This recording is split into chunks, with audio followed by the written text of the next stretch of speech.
It's almost impossible to grasp the raw courage it must have taken that day to leap from landing craft and into the surf, despite the fury of battle.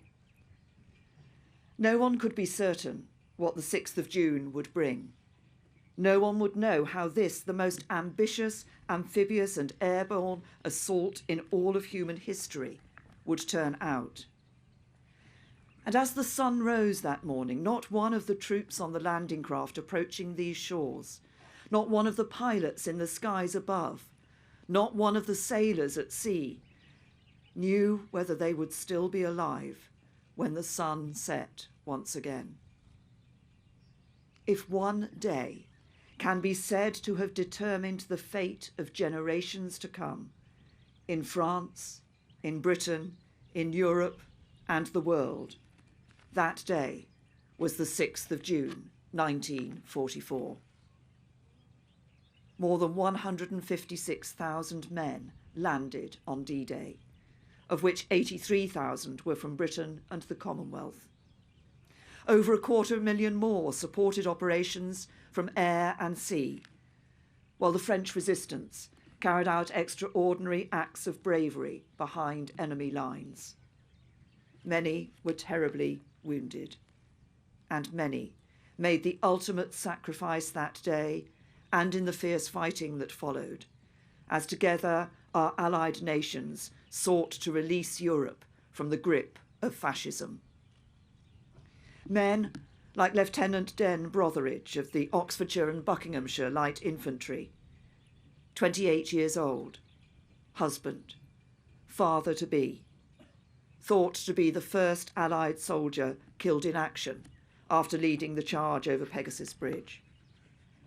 Marine Robert Casson of 46 Royal Marine Commando, who was killed on the approach to Juno Beach 3 weeks before his brother, Private Joseph Casson, was also killed in Normandy.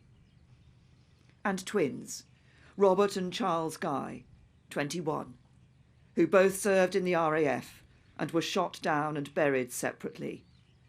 Their names will now be reunited here.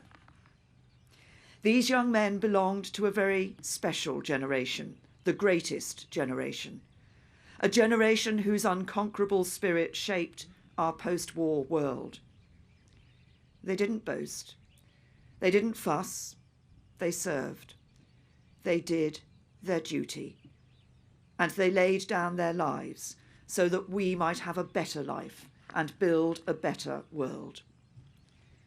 The memorial that will be built here will remind us of this, of the service and sacrifice of those who fell under British command in Normandy, of the price paid by French civilians, and of our duty and our responsibility to now carry the torch for freedom, for peace, and for democracy. I want to thank all those involved in this memorial, George Batts and the veterans who have campaigned so hard to make it happen, the people of Vers-sur-Mer, and Philippe Ognon, the town's mayor.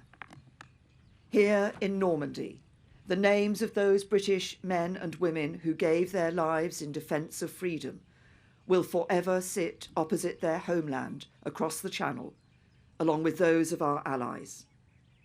Here in Normandy, we will always remember their courage, their commitment, their conviction. And to our veterans here in Normandy today, I want to say the only words we can. Thank you.